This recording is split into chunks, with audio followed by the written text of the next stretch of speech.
Попладне во булеварот Партизански одреди нема да биде само улица. Ќе биде место за канализирање на гневот, револтот, но и надежта за подобро општество и подобар систем. Повозрасните, предводени од помладите, сите заедно со почеток во 17 часот ќе одржат протест пред универзална сала. Маршот под парулата "Секој еден може да е следен", необичен протест. Тоа е повик за будење и порака дека никој не смее да биде следниот. Овој протест не е само за Кулакова, тој е за секој млад живот што згаснал прерано, за секоја празна клупа во училиште, за секој родител што останал без своето дете поради нечие невнимание. Организаторите на протестот бараат закон што ќе важи за сите.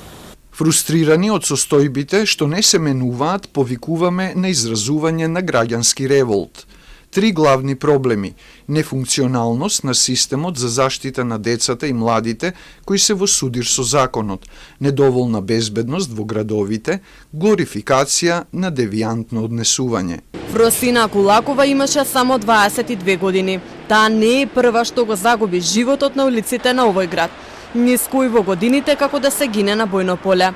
Но мора да биде последна, велат организаторите на протестот, кои сметаат дека ова веќе не се нарекува несреќен случај, туку е последица на нефункционален систем, на непочитување правила, на неказнивост. Тие оценуваат дека ова е град во кој црвеното светло е само препрека. Лежечките полицајци исчезнуваат, а сообраќајната култура ја нема.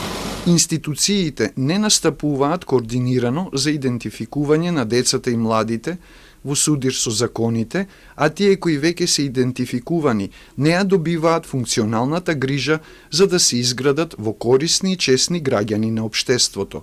Дополнително, урбаната инфраструктура не ја осигурува потребната безбедност.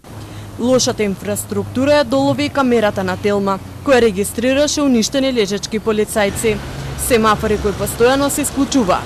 Само 2 мерачи на моменталната брзина и недоволно сообраќајни знаци. Безбеден град е се уште ветување за кое сведочат поставените камери кои се уште не снимаат. Вечерашниот марш ќе започне пред универзална сала, преку собранието, основното јавно обвинителство, и ќе заврши пред кривичниот суд. Во петокот се одржа првиот протестен марш, на кој учествуваа стотици граѓани, кои побараа правда за трагичната смрт на 22-годишната Фросина Кулакова, која пред 4 дена беше прегазена на булеварот Партизански одреди.